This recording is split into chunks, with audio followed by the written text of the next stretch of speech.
Welcome back to the Infinity One podcast. Today, I'm joined by Meena Hissami, an executive coach, startup advisor, and transformational leader with over 2 decades of experience guiding founders and executives across startups and Fortune 500s. From shaping culture and strategy to unlocking personal growth, Meena's work is rooted in deep intuition, systems thinking, and purpose. With a background that spans roles at BlackRock, Metropolis, and numerous early-stage ventures, Meena, she blends business rigor with subconscious transformation in order to help leaders scale not just their companies, but themselves at the same time.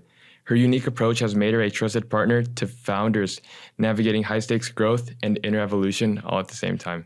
Meena, thank you so much for coming on the podcast. It's a pleasure to have you. Thank you for having me. Thank you for that intro too. Wow. Yeah. So Meena and we actually met over at an event, which was over at the Kin in Venice. And immediately once I heard her talk, I was like, I need to have her come on the podcast because her voice and the way she just talked about mentality, mindset, and transformational leadership, it just kind of stuck to me. And I was like, yeah, this is going to be a great episode for my audience to hear. And now we're here, and I'm really fortunate to have you on. Thank you so much. I was honored that you asked. Yeah. So Meena, for those people in my audience who don't know your background, where you started, how you got into this role, can you give us a little bit more about everything that you've done so far? Oh man, so I can go into stories and I can go into threads. I think for me, my path is, it's been kind of like organic. It really wasn't planned. I graduated, well, not technically, I still have like a foreign language requirement from USC, but when I finished, it was in 2003. Okay. And, my mother's Korean, my dad's Afghan. And so, that Asian background, there was a lot of emphasis, or I think just coming in with that attitude that you have to be successful and you want to forge a path. And my parents were both entrepreneurs. And for me, I think there was an element around wanting a little bit more of that safety and a little bit more of like a professional path, distinct from what my parents did. But when I finished college, I thought I might want to become go the medical route. And there was something about it that felt off for me. And what I really wanted to do was like the mind-body connection. But this was 2003. The space and the landscape was completely different than it is today. And so I was like, all right, well, I think the next best thing is for me to try to find, corporate, big names, reputable companies, and start to kind of forge a path in that regard. And then I eventually found myself in Boston. It was a spur of the moment thing. I think for me, there's something about taking risks that make no sense. But for me, I was really, even back then, following my intuition. I worked in a startup biotech company, and I think what started to come out was some of the talents that I had cultivated working for my father. Because my father had video store business. It was a video retail chain. And he used McDonald's processes around automation. So if you understand like what McDonald's did in the business world, it completely revolutionized, right? This whole franchise model and creating processes that are so simple and predictable and that you could basically teach anyone.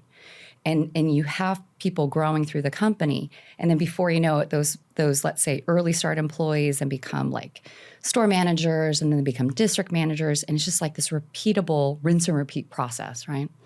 So I think once I got into startup, I didn't realize how so much of that experience I had from working for my father from when I was like 13, all the way through college, and then even after college, how much I was bringing to the table already, thinking like an entrepreneur, thinking through systems, even though like the joke is, I'm very much more intuitively oriented. Like I actually resist creating processes in my own life because I like the freedom and I like the ability to veer off course if that's where I'm kind of being called to. But it's a balance, right? There are some things around having structure so you don't overly, let's say, find yourself banging your head against a wall because you keep forgetting, let's say if you have a new client coming in, right? Like what are the steps that you want to make sure that you're following so that the client has a particular experience that you're proud of, So then I was at the biotech company. I was there for a couple of years. And then the recruiters that placed me there. There was an opening over at BlackRock. I didn't even know what BlackRock was, like honestly, in 2010. And but they told me there are these two new like hotshot guys that are looking out to build the alternative investment organization there, and they're going to need some reputable help to get this thing going. And so I joined them as like an executive assistant because I think growing up with founders, I kind of already knew the CEO language. There was just a comfortability that I had, right? Like the the more old school CEO type, you want to make sure that the communication is very dialed in. There's very limited time. You want to make sure you have what it is that you need to convey in the time that you need to convey it. They're always kind of one step ahead of what you think their needs are going to be. So that was just an easy thing for me to kind of like jump right into. And then I did that at BlackRock for like 7 years. I actually really loved my time there. I had the fortune of working with a lot of amazing people. Is this over on the East Coast? This is on the East Coast, Boston, New York? Well, I started off in Boston. Okay. And I was there for about a year before I requested to be transferred to New York. How was your experience in New York? I mean, I was too chicken to move to New York outright. That's why I selected Boston, kind of not doing my due diligence at all. I loved New York.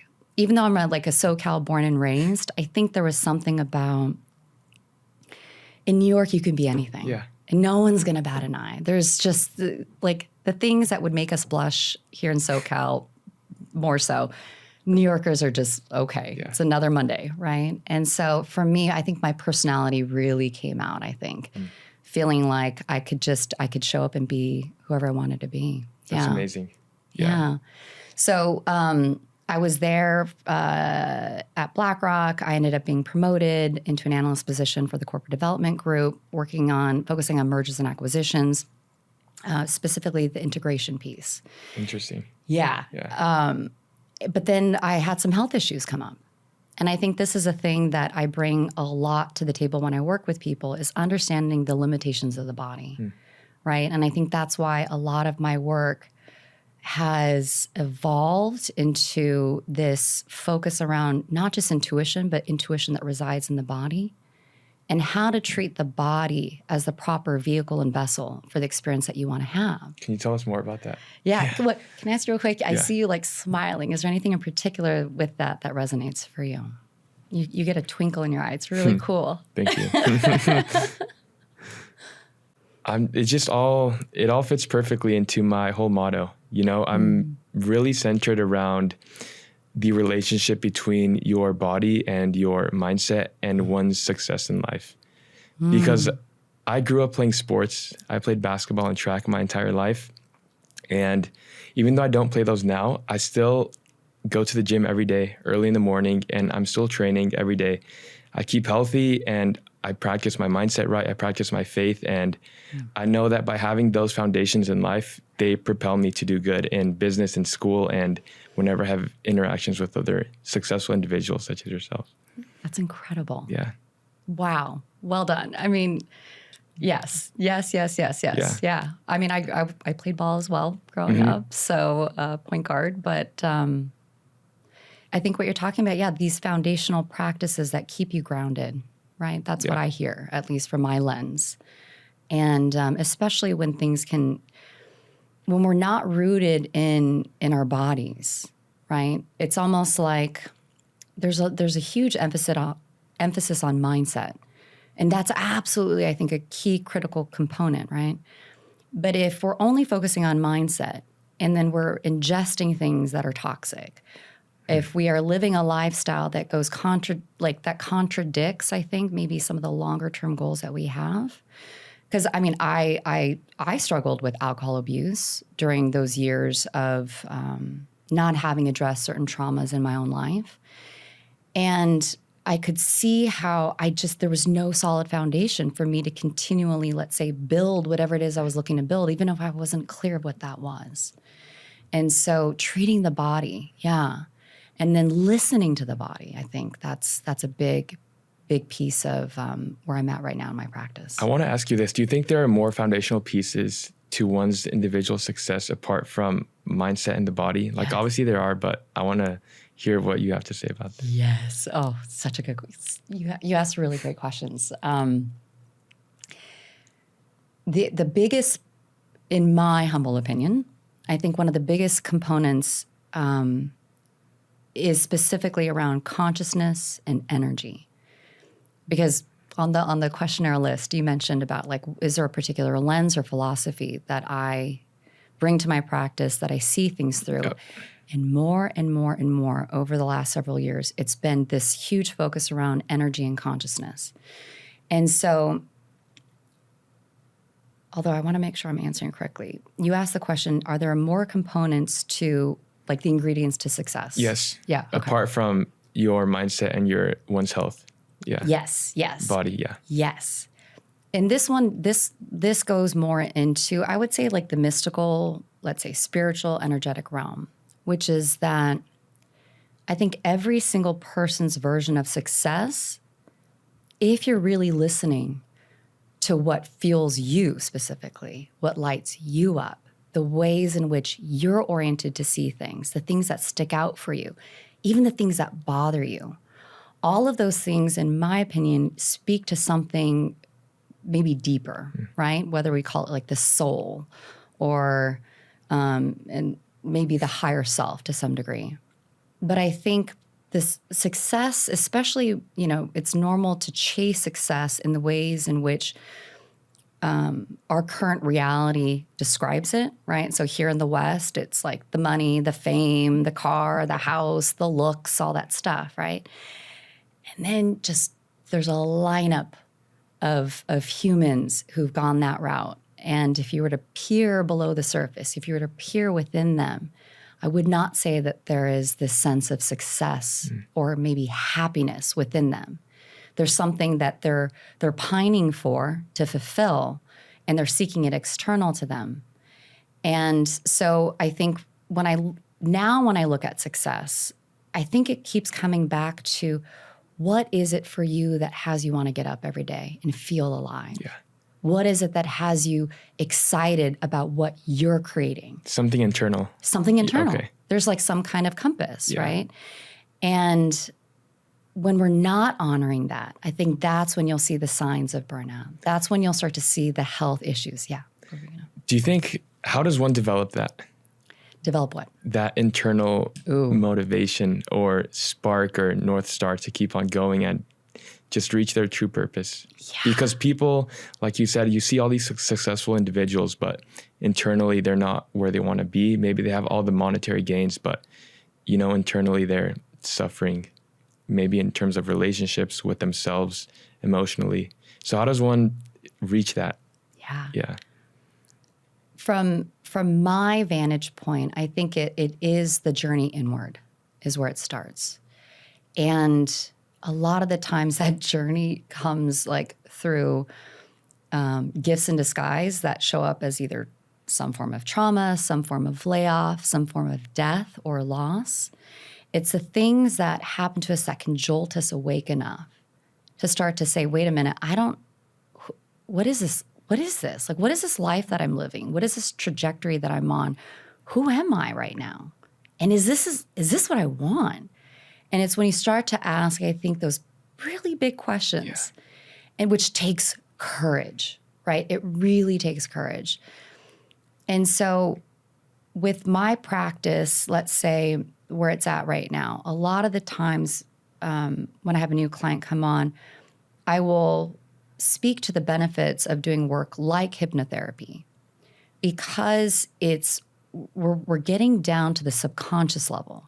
We're getting down to the level of programming that you are probably walking around with, especially the ways in which, like, how you view yourself and what you think you're capable of and what you think life is about and how you orient yourself towards other people, right?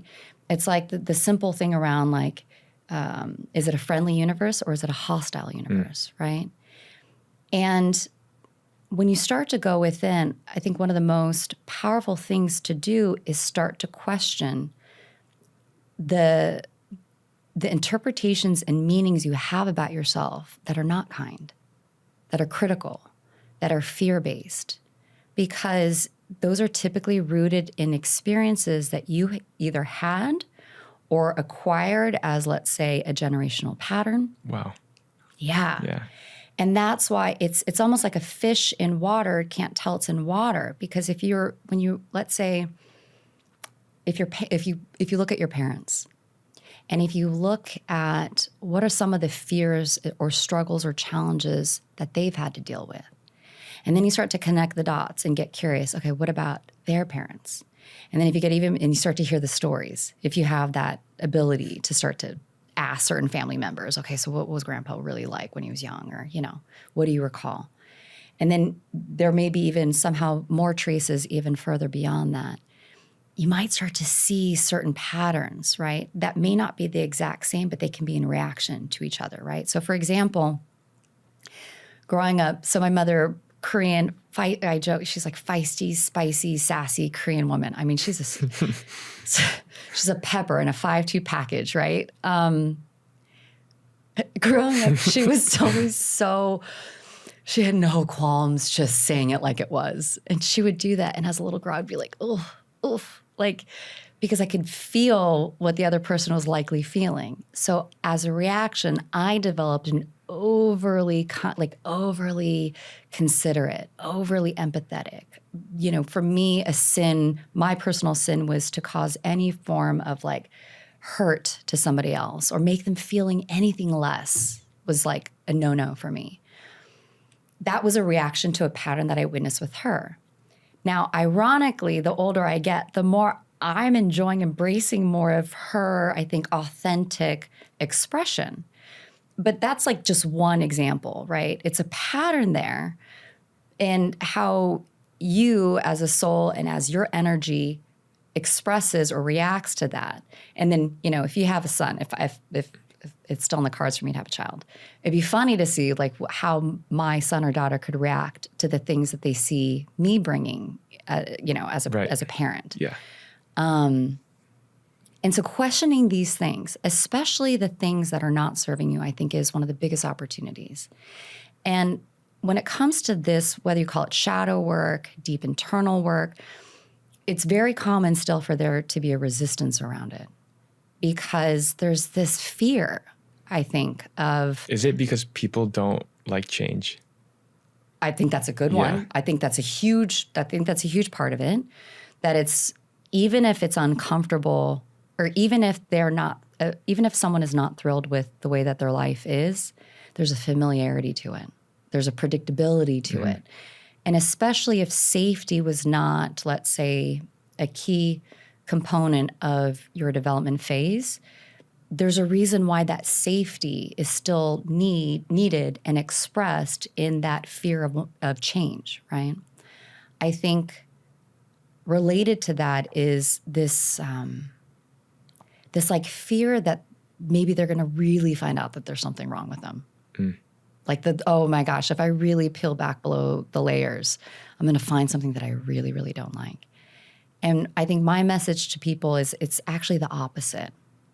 The more you have it, and it's not easy because it's one of those ironic things where change requires energy, and it requires repeatable energy and consistency enough to start to build a new form of momentum, right? So it takes intentionality. Yeah. And usually the process, you go and you flop on your face and you get back up. And then you might say, F that. And then you might come back a few years later, flop on your face again, pick yourself back up. Yeah. But life will bang you up enough where it starts to become more painful not to change, I think, than it does to change. Yeah. Yeah. I've heard that before. Yeah. Yeah. Yeah.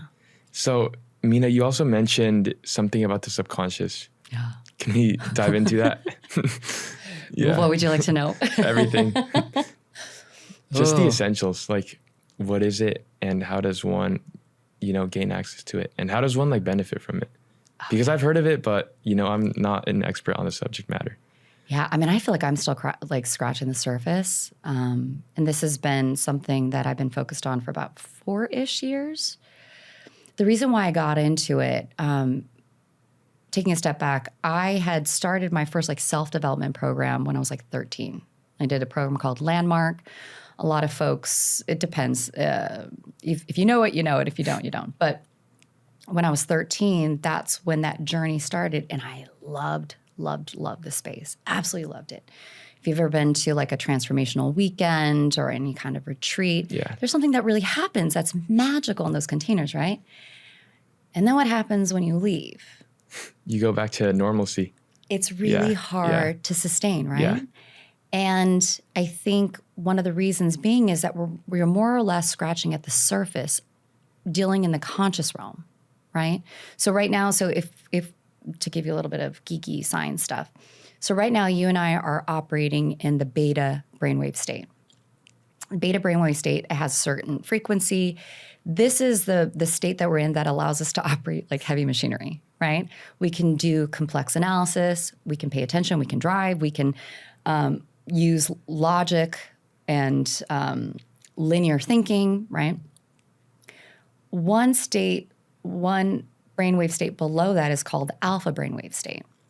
Now, alpha operates, it's all of the states that I'm going to be mentioning, we enter in and out of every single day as we're falling asleep and as we're waking up.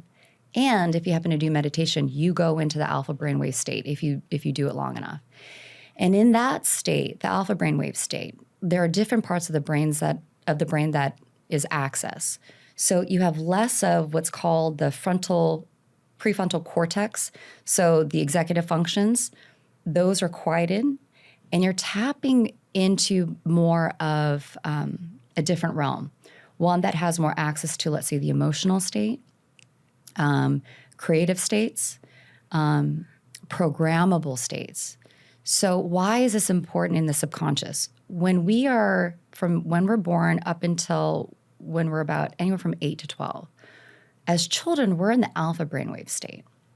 So what happens in the alpha brainwave state, you're like a sponge. You are a sponge. You're literally a sponge. Is that why children are able to learn languages 10 times faster? And they're able to do it in a way that is organic. They're just picking it up. They're picking up linguistic patterns that is not requiring the way in which, like an adult, learning how to speak a language, right? Someone can correct me on this. I'm not an expert on languages, but and I'm still a novice, I think, even in the subconscious realm. But when you're in that state, you're picking up information and you're not questioning, for the most part, the information that you're picking up. So what it is, your views on, or what do your parents mean to you? What do other children mean to you? And we know kids can be bullies. We know that siblings can be assholes, right? All of those things are being seeped into our subconscious wiring. And it starts to create and inform the way in which we see the world.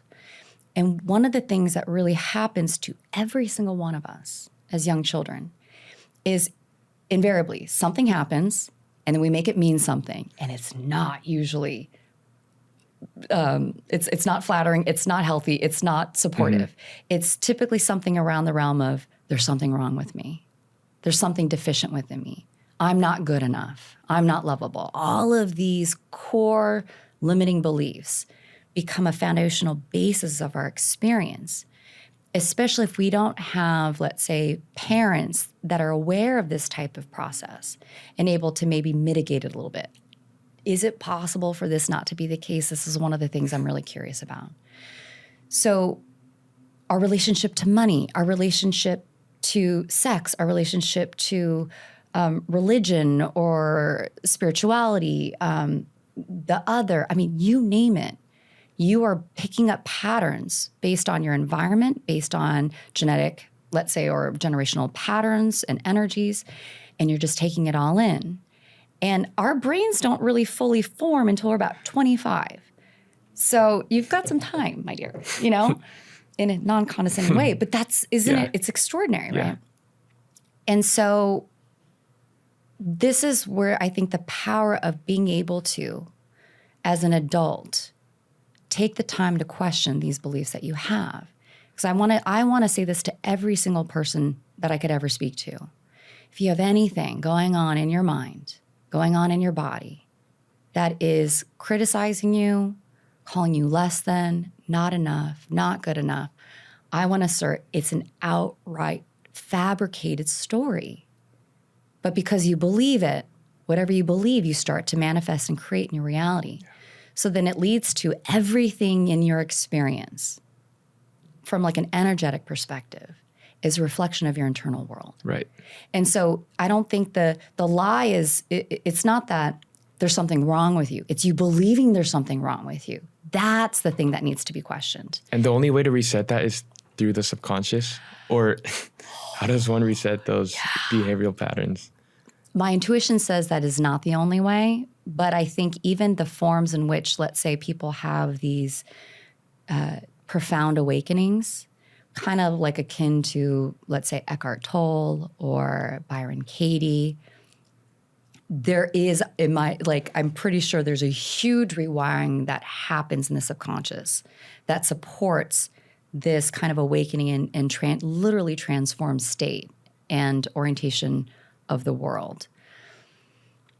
I like to think that there are infinite like paths of entry to healing.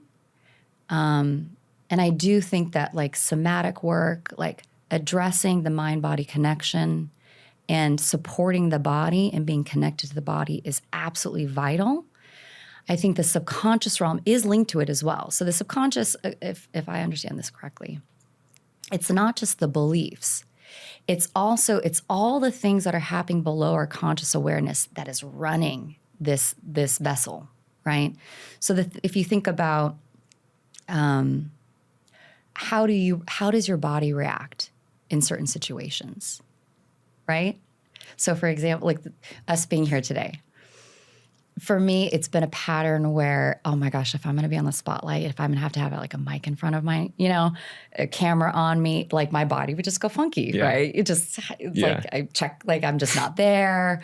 My heart like beats louder than I can think, right? But that right there is in my opinion, a way that, because what's driving that type of reaction is probably linked to, I could even tell you, I remember a childhood experience when I was in I think, maybe around 4th grade, and we used to do popcorn reading. And so the teacher asked me to read out loud, like, I think I knew it was coming. And I remember just feeling that, I had the same experience. Okay, yeah. okay. Yeah. And then I remember I started to speak, and the words were not matching. What was coming out of my mouth was not and then there really wasn't much going on in the head either. And I just, you feel that pressure and you feel the world and the eyes are on you and you freeze and it feels like hell, right? So I'm pretty sure some of that stuff that goes on for me now is, linked to those types of memories. Yeah. But let's see, do I even remember where we're going with this? The subconscious. Are there other ways of transforming that? I do think that, because I've been playing around with this, how do you access what the subconscious mind thinks if you're not going into, let's say, a hypnotic state or a meditative state? I think one of the ways you can get clues of it is if you actually just pay attention to what comes out of your mouth. If you pay attention to how you see the world, you'll start to see all of the breadcrumbs of what is happening below the surface in terms of how you feel or think about anything, right? Interesting. Yeah. So, for example, if you want to play. Yeah. Okay. Can you think of something, like a topic, that just thinking about it, it's probably not one of the things that you would ever really want to talk about on a podcast. And you don't have to tell me what it is. Yeah. You can think of that, right? I can think of something. Okay. Mm-hmm. So as you're thinking of it, can you start to pay attention to, as you're thinking about it, what's coming up in the body? I feel a sort of tension. Tension, right? Tell me a little bit more about the tension. It's mainly in the stomach area. In the stomach area? Okay. And it stays like, I don't know, there's like a pulling to it, kind of. A pulling? Yeah. Inward or outward? Inward, I would say. Interesting. It's like tight. Yeah. Tight, right? Yeah. So that type of clenching, right? I think one of the ways, so this is, I think, a great way of understanding any area that you may have a loss of power in, right? Yeah, that makes complete sense. Right? Yeah. And that I will assert there's likely some hidden story or belief there that either finds its roots in an earlier experience and could also, intuitively I'm picking up, this is probably a pattern that you picked up, I'm thinking maybe from your father's side. Kind of. Okay. Yeah. Okay. That's just what came through. And so that pulling that goes in, right? I think what I want to share with you about this is like, okay, so how do you start to read the body? Like, especially if you want to have fun with the wisdom that the body has. And especially if we're talking about purpose, and especially if we're talking about North Stars. Yeah. One of the ways I think you can read the body. So let's say a question is given to you. Hey, Zeus, we have this really cool opportunity. And then they tell you about it and they give you the details. And the person who's telling you about it is a phenomenal salesperson, right? They know how to deliver it. And as you're listening, your mind might be going, that sounds like a good idea. That sounds like a good idea. But there might be some clenching in the throat, or there might be something going on in the body that doesn't match up to maybe what the mind is saying. And this is why I think it's really, really important to listen to the body, because the mind is programmable and it can override even our better like gut hunches, intuition, better judgment, wisdom in the heart. We can use our mind to sit there and, let's say, because we might be more interested in being safe, or we might be more interested or attached to a particular outcome, we'll go against what the body says, right? But if you really start to listen to what the body's saying, there's usually something there. So the clenching, a lot of the times I think, is usually when there's something going on internally that is in discord, right? So the discord here for you, I would imagine, it's the story itself you have around that particular topic that makes you clench. Yeah. Right? Yeah. Now, if I were to tell you, okay, this other statement, Zeus, I think you have a bright spirit. There's an energy about you that is, the word honorable comes to mind, intentional, humble, service-oriented. What's going on in your body as I'm saying those things? I feel a sort of joy. Well, that's joy, but inside the body, what would I say? I get jumpy, kind of like butterflies. Butterflies. Yeah, Okay. Okay. Perfect. Yeah. Perfect. Yeah. It's so there you go. It's right? like the opposite. It's the opposite. Yeah, the exact opposite. The exact opposite. Yeah. For me, another way this happens, if I'm faced with a choice, even if my mind might say no, because there's a fear associated based on something that I haven't worked out yet, right? And I can feel like there's a little bit of offness, like some discord is happening. Then if I close my eyes and if I ask my body the same question, if I notice like almost like an opening, like either my stomach and my heart feels like that there's an energy that's opening up. That to me is like, all right, okay, so I guess we'll go with this, right? But I think these are some of the telltales. So going back to how to access the subconscious, even if you don't go into the hypnotic states. Yeah. I think these are some of the mechanisms I think that you can do that. That was an amazing answer. That answered so much. That was great. Yay! That was great. Yeah. Oh my goodness. Okay. I have another question that is regarding flow state. I don't know if you've heard of it, but Yes. Ryan Doris, I believe he's a big guy who preaches the flow state. And I'm asking you, what is the difference between, like, you mentioned alpha state, which is where people just operate like, how do I say it, like routinely? Is that right? And then beta's like your creative thinking, and then I would say it's a little bit more the opposite. Okay, the opposite. Yeah. Yeah. And where does the flow state come into play? Okay, so it's a great question. I'm not 100% sure on this one.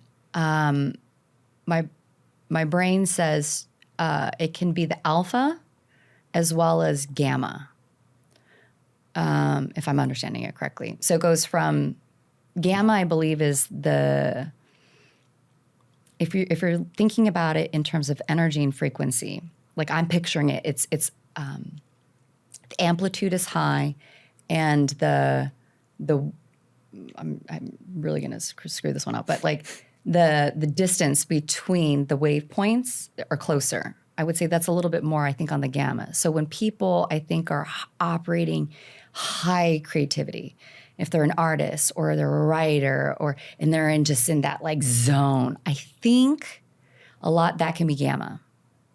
Although we could cross-check this when we'll we're cross-share done. this, yeah. And I think alpha is another one.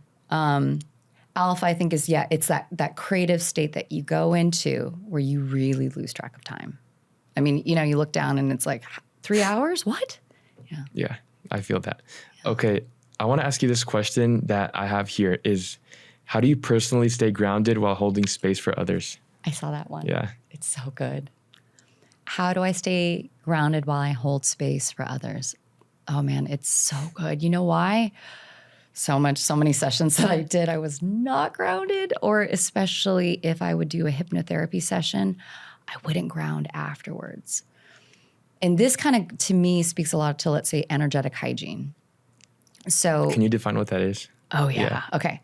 So for those who are maybe more averse to the woo factor, but going just purely on energy, right? We are interchanging, exchanging, interfacing with energy all day, every day, right? And there is like the entrainment factor that happens, right? So have you seen like those videos where you have, let's say, 3 or 4 metronomes, right? I have, yeah. And after a while, they just slowly start to sync up. Yeah. Same thing happens if you put clocks with pendulums going. It's the same thing with human beings.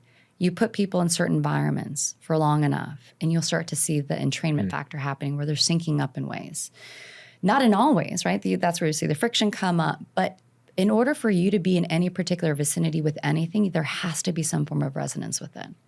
So it's bad news when you meet, let's say, the asshole that devastated your life, right? But there's something energetically that had that be possible, right? So energetic hygiene, especially as coaches, healers, anytime we're doing stuff that's more on a very vibrational level. So for example, this is where we can get into the realm of like levels of consciousness and the ways that consciousness correlates to energy. So you can think of it as, I don't know if you've ever seen, here. Do I have a pen?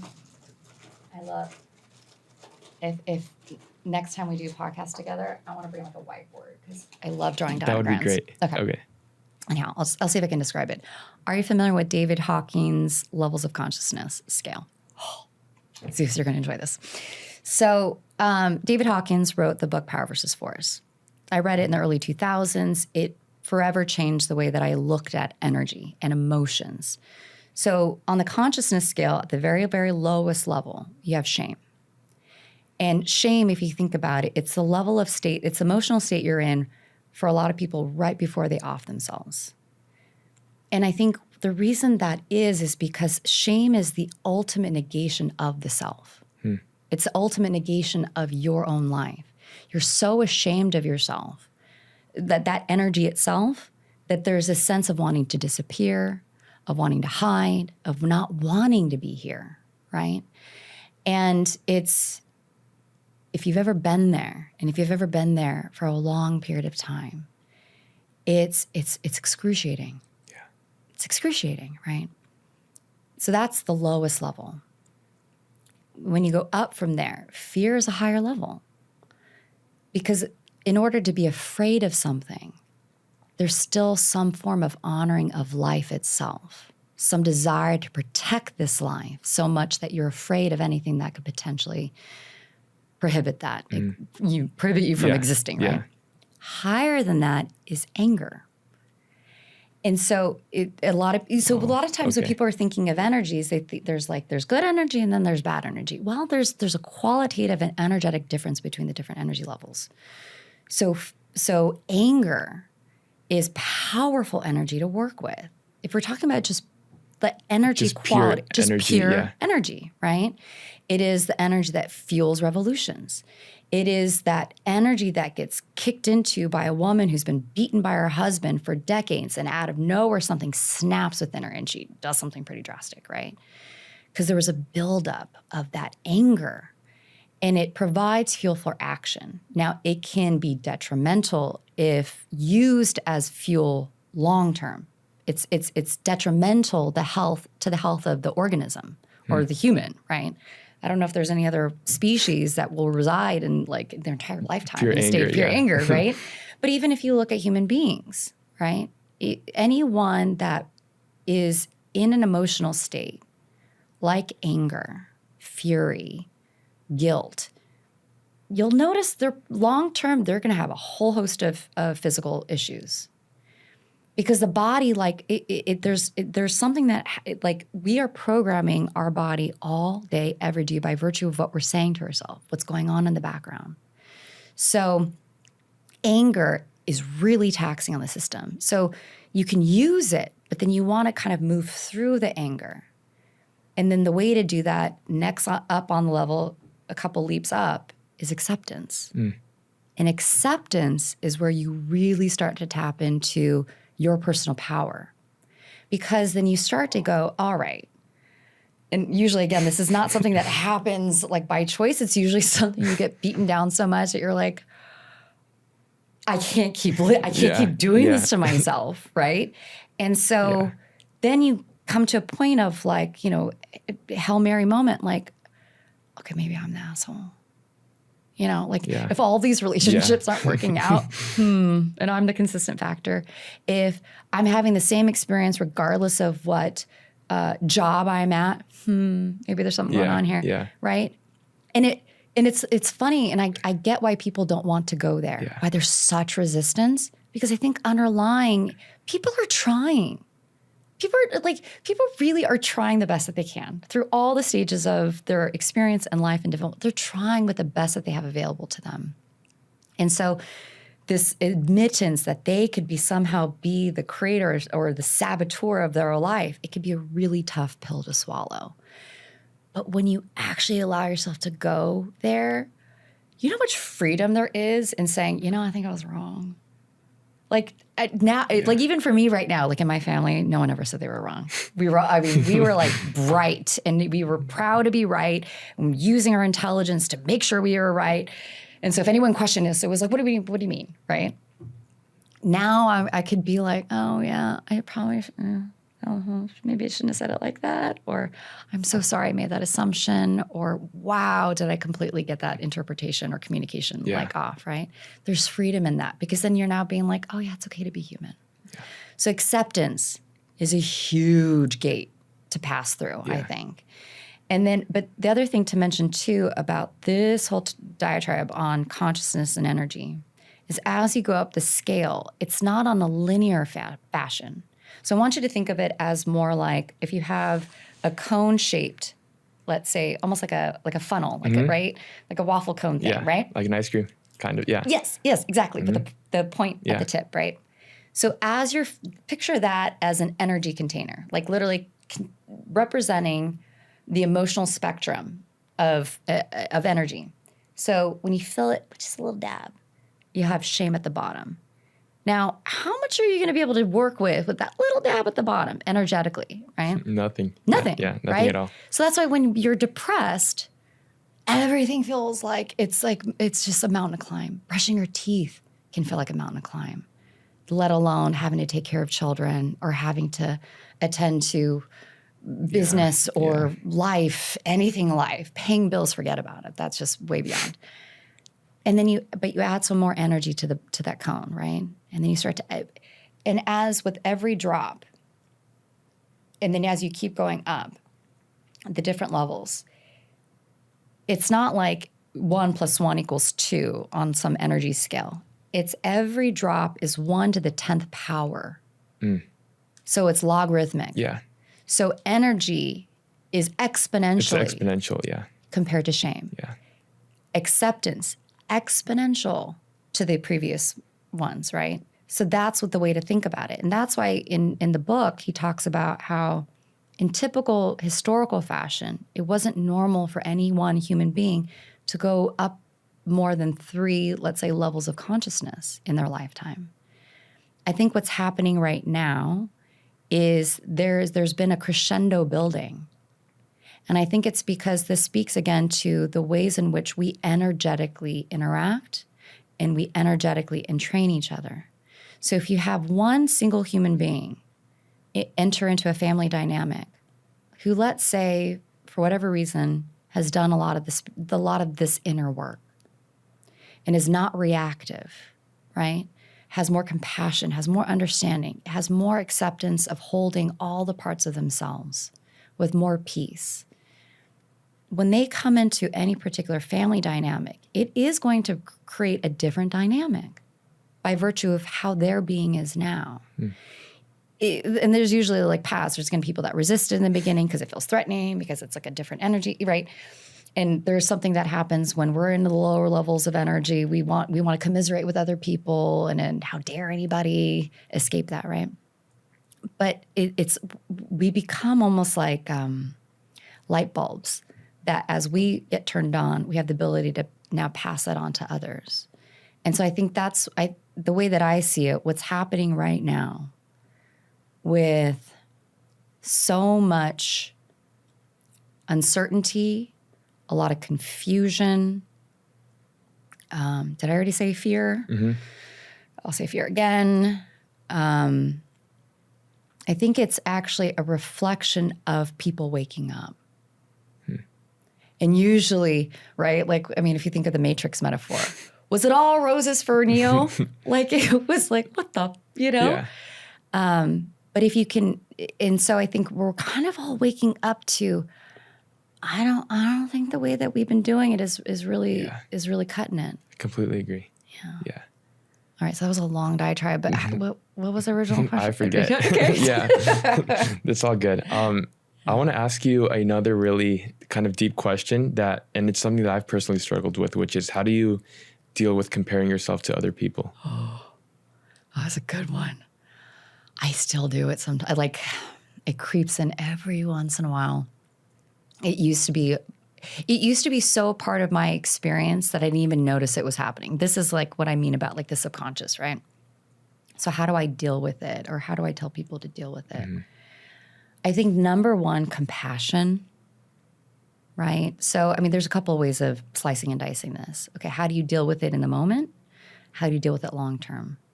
If this is a pattern that you have, I would take a look at what is driving that action or that pattern to begin with, right? Yeah. Yeah. So, I mean, that would be like the first question. So for you, where do you think that stemmed from for you as a pattern? My comparison, I would say it stems from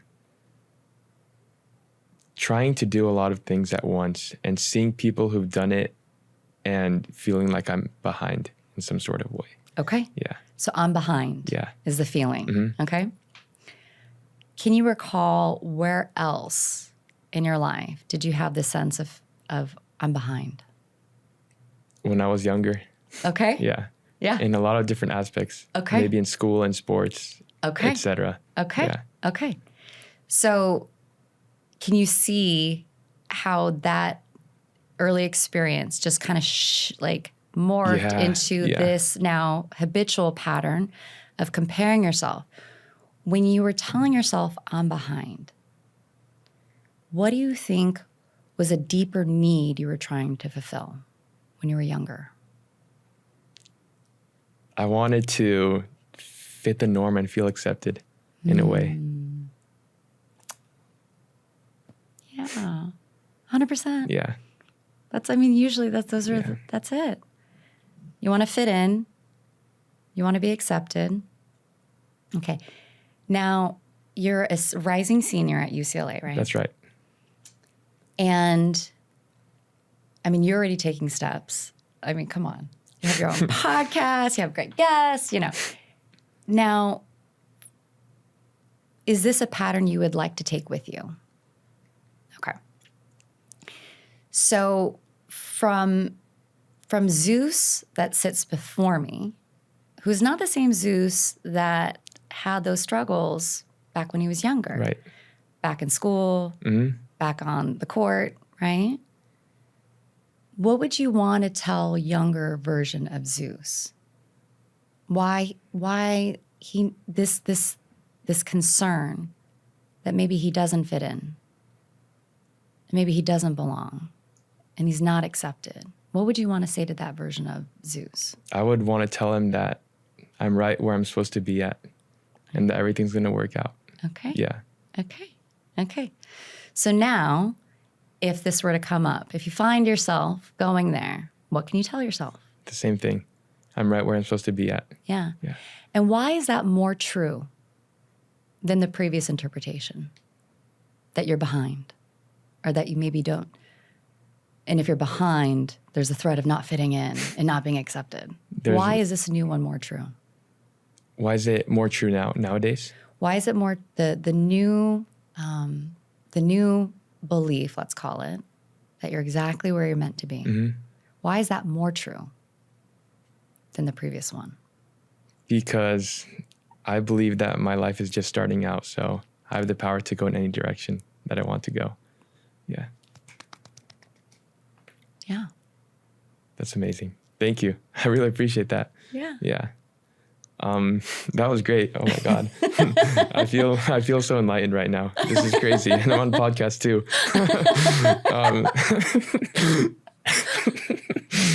That's funny. Well, look at the wisdom Yeah. in you creating this. Yeah. This is where I find it funny. Like, you know, if you go in, if you entertain the notion of, I know you're a practicing Christian, right? Yeah. Okay. Yeah. So I want to tread lightly around like the notion of past lives, right? Apparently I read it somewhere that even in the Bible at some point before, you know, the Council of Nicaea, like took out all these things, that there was scripture that spoke to this thing. But it's like the idea that, you know, we have this higher self, we have this soul, there's a spirit that is guiding us. And so whatever it was that had you think that, oh my gosh, I think I'm going to do a podcast, and whatever that continued within you to get to this place of how many episodes have you done now? This is 18.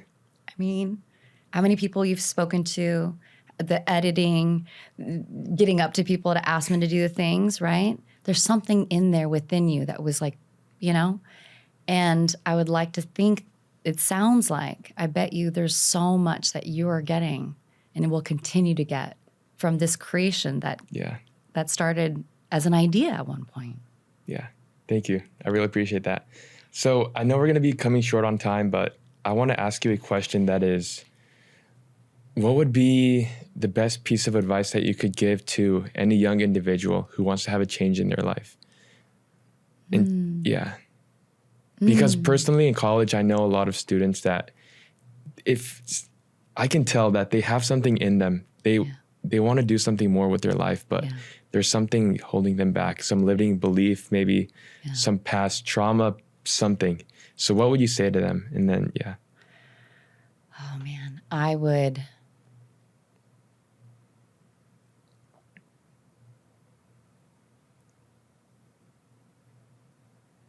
think I'd want to tell them something around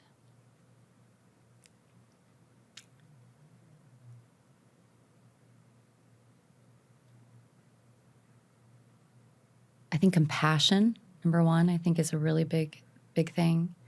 So a lot of the times when we're struggling, or let's say we're especially struggling to make a change, there's something going on typically internally that is afraid, that doesn't feel safe, that is frustrated.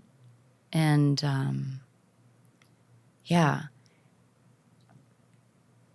And so I would say there's like this, one of the first tools I was taught in my more recent form of coaching is acknowledging and validating is one of the number one tools to use in any conversation. Because when you're talking to somebody and they're starting to open up about the areas that are vulnerable, I think what people want more than anything is to feel heard and to feel seen and to feel validated. So I think I would start there, is that telling them that whatever it is that they're struggling with, there's a reason for it. They're not dumb. They're not broken. There's a reason for it.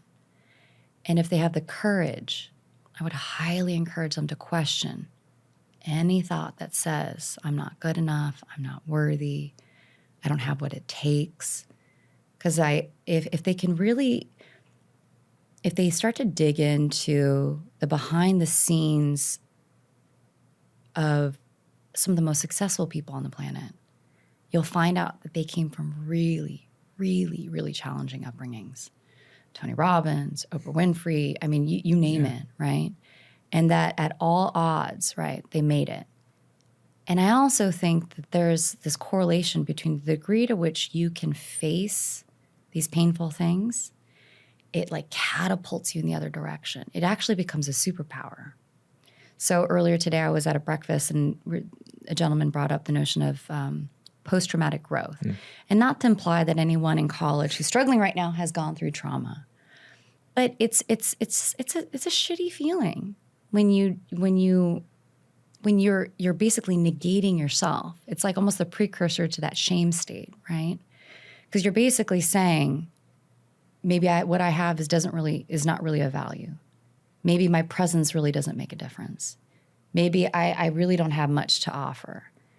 And that's part of my message of what I do is because I assert every fucking person on this planet is here. And he's here for a reason, has gifts to contribute that would leave us incomplete, I think, as a whole.